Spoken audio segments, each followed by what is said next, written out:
Hello, everybody, and welcome back to this year's first Christmas Carol review. I'm so excited. I love doing these, and apparently a lot of you guys love watching them. And I've been planning a big year for December. Unfortunately, I'm a couple days late in posting this, but I hope you guys will bear with me because I have a lot of fun stuff planned and a lot of Christmas carols that most of you have never seen. I really want to share with you guys some of the ones that I found, and this one in particular is one that I watched when it aired in 2004, and for 20 long years I searched for this movie and only found it this year. Where was it? Why, on YouTube, of course. Why couldn't I find it? Because I misspelled the title. Can't blame anybody else for that one, I'm just a doofus. Yeah, this thing's been on YouTube for like 11 years.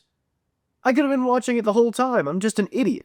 Now, this review is going to be on the shorter side. I'm not doing a full analysis review for this one. This is mainly a suggestion review. I want to talk to you about why I love this movie so much and think it's terribly underrated, and why you should check it out. I mean, it won't cost you any money to go and watch it on YouTube, after all. This film is called Carol's Christmas. Spelled like this, in case any of you were wondering. I believe this was a Lifetime movie, and it aired, like I said, in 2004, and I believe it aired once or twice afterward, because I remember watching it more than once.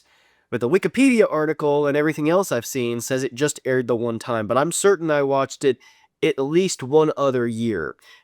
Either way, really stuck with me. The film stars Tom Everett Scott as Alan Karroll, and Wallace Shawn as Rosecog. Now, if you don't know, Wallace Shawn is probably one of the most recognizable faces that you've never been able to put a name to unless you're just a big fan of his. I am a big fan of Wallace Shawn, and the fact that there's a movie out there of his that anybody hasn't seen is just, to me, inconceivable.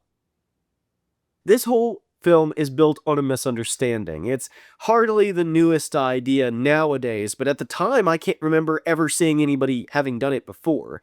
Basically, Alan Karroll gets visited by the three ghosts, but there's a paperwork error. They're actually supposed to be visiting Rosecog, who is a real Scrooge.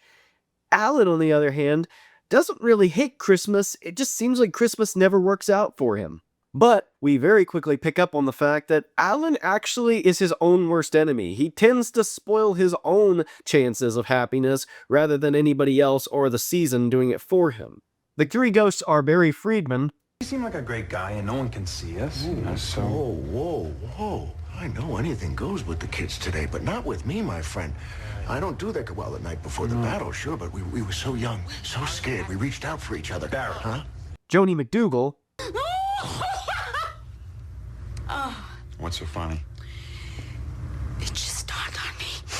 Christmas present? Like Christmas presents? Oh, I wish I was that ghost. How cool would that be? Boo. And here's a basket of crackers and assorted cheeses. Enjoy. Oh, you get it? The ghost of Christmas presents! And Spike Goldstein. In a nutshell, we have a GG90 here. He's not Rosecog. GG90? That's a pain in the ass. What? Played by Larry Miller, Alanna Ubach, and Verne Troyer, respectively. Now, I'm just going to throw out here, I think this might be the only movie I've ever seen where every person is a famous face, where everybody, you're almost guaranteed to recognize everybody by face, and yet it seems to be entirely comprised of actors that the average person wouldn't know their real name. For instance, I called Verne Troyer Mini-Me for pretty much my whole life. It's just kind of unusual. You don't see that in a lot of movies, let alone Christmas movies. The only person who maintains their name from the original is Jacob Marley, but he's actually related to Bob Marley. I don't know why that joke gets me. It just does. With all due respect, wasn't Jacob Marley, British and white? Yeah, man. But when we were a colony, his grandson went on one crazy Jamaican vacation, and history, including music history, was made. Get out. So Bob Marley's related to Jacob. Hey, we all one love. So Alan is a worker at a greeting card company, but he does really badly at his last pitch, and it seems like everything's just going down the tube for him. And it turns out Rosecog used to be the head of the company. In fact, I think he was the founder of the greeting card company. And he really believed in these greeting cards and in the idea of expressing and saying things for people who don't know how to express themselves.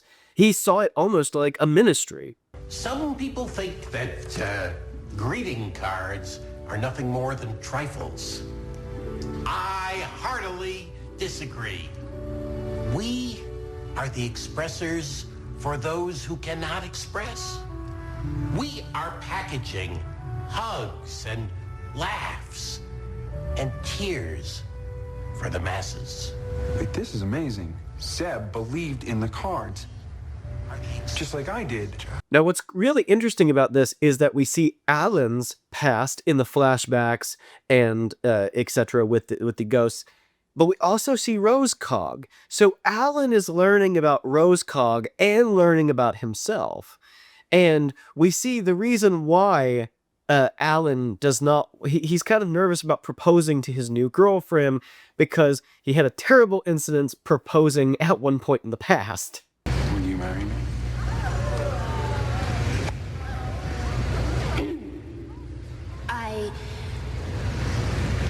No. No. No! Oh, Alan. You are always pulling stuff like this, Alan. What is wrong with you? Alongside this, which is kind of cringy but also comedic and funny, we see Rosecog, again played by Wallace Shawn, in one of the most emotional roles I've seen him in. His wife dies on Christmas, and Christmas has always been a special time for him because his daughter was born around Christmas time. The first song he ever sang to her was "I'll Be Home for Christmas." Hi there, sweetie. I've got you. And I always will. I'll be home for Christmas. You can count on me.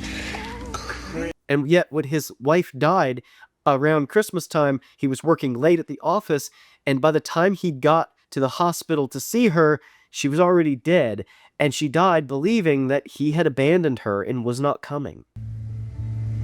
You know, she wanted to know where you were, but I didn't know what to tell her. She died thinking that you deserted her, Dad. But you were supposed to be here. But I am here. Now, you're here now. But she isn't. Do you have any idea, Dad, just how much she loved you? How could you do that to her? No, that's impossible.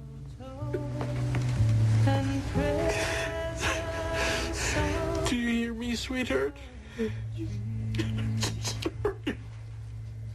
Christmas Eve with... I'm so sorry.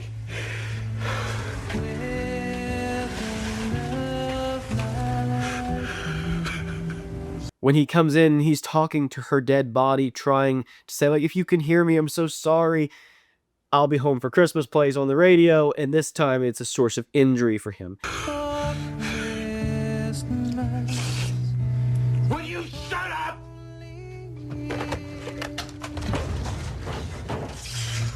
His daughter has left his life forever because she sees their family's place in his heart. His wife is dead. He's lost everything, and it's around Christmas time. So he leaves the company and basically says, like, this is all trash. It's all nonsense. We're kidding ourselves. It's a bunch of sentimental trash, just like Christmas. You see, what we put out at this company, ladies and gentlemen, are trifles. Bland attempts to capture human emotions on paper. For 30 years, we've been packaging hugs and laughter and tears, but they all just end up in a box at the back of a closet. And the people we package these emotions for end up in a box as well. Anyway, I'm selling the company.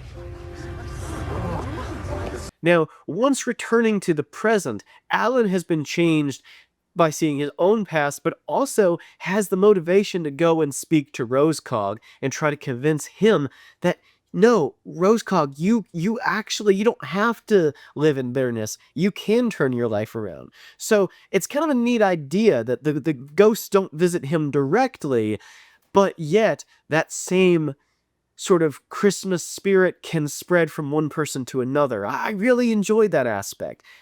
However, Rosecog is unconvinced, and the three ghosts do appear to him and give him a literal heart attack.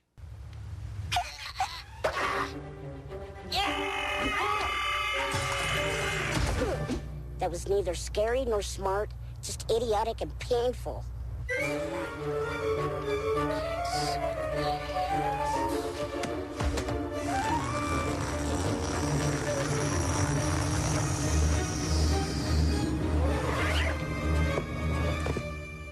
Scary. Double scary.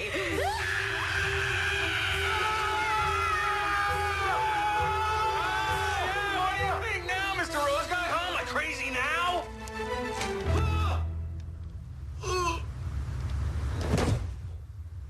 Uh-oh. Guys. Alan visits Rosecog in the hospital, and now that he sees that Alan's telling the truth, he convinces him to come back, and the two of them are able to save the greeting card company, but also Alan is able to propose to his new girlfriend, who says yes this time, which is great. Marry me.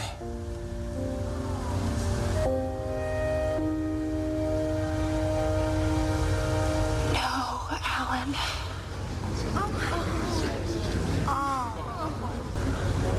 Just kidding, of course, I'll marry you. And Rosecog reconnects with his daughter and has this really touching moment.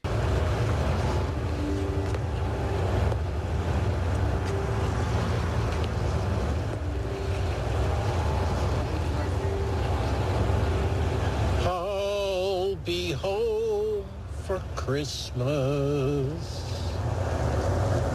You can count on me. Yeah, it's cheesy. In fact, when I showed it to my mom, she laughed at it. She chuckled and was like, I'm sorry, I don't know why that made me laugh. And actually, this is a good point to say, I just want to throw something out. I've seen way too many reviewers act like certain reactions to certain movies are stupid. It's okay to have whatever reaction you have to whatever movie you're watching. To me, that moment brought a tear to my eye. I found the cheesiness actually something that really got to me. My mom, however, a bit more cynical, she thought it was funny. That's okay. It's okay to react to art however you want to. Gosh, I can't believe we live in a world where I have to say that. Don't let web critics make you feel bad because you like a movie that they think is bad, or you thought something was touching that they thought was stupid, okay? You can react to art however you want. Don't ever let anybody make you feel bad about that. I'm so sorry. I love you. Oh, Daddy, I missed you. Daddy, this is Alicia, your granddaughter. Well, I'll bet you've heard a lot of really nasty things about your Grandpa Zeb, haven't you? Mm-hmm. Can I tell you something? They are all true. But I would like a chance to change that if you'd let me. This film, again, is available on YouTube. Just spell it like this and you'll find it. I think this is a really underrated version of A Christmas Carol. It's one of the few comedy versions that I think really work. Of course, everybody would, mention Bill Murray's version, and that's good too. It's funny, but it's got such a dark, cynical sense of humor. And what I like about this version is that the dark moments are actually meant to be sad. The rest of the humor is a little bit more upbeat, and if you find something like Bill Murray's Scrooge to be a little bit too dark comedy for you, and I know a lot of people just don't like dark comedies, that's fine. This is a good alternative. This is a good, funny movie. It's got a little bit more of that cheesy, Lifetime sort of sense of humor, but that's okay too. I mean, this is why we have such a variety of art because there's so many different types of people, and Christmas, gosh, is the best time to express that. We literally have a season that is built on being charitable to others. So be charitable to yourself and be charitable to others who have different tastes than you. It's okay for us to all like different things. This movie got terrible reviews, but here I am coming out to say I think it's a brilliant, underrated movie. One of the reviews said that the jokes were thinner than eggnog without eggs or something like that. I thought the jokes were pretty funny. I thought it was a really endearing Christmas classic. And now that I found it in the last year or so, it's going to be one I watch every year. I loved this movie when I saw it in 2004 at the age of 9. And at 31, I enjoyed it even more. I loved this movie and I couldn't wait after discovering it or rediscovering it to share it with you guys. So give it a watch. Again, it's free. It's only an hour and a half, so it's mercifully short. And watch what I believe is possibly the best comedic, lighthearted version of A Christmas Carol. Thank you everybody for watching. God bless you, and I will see you in the next one.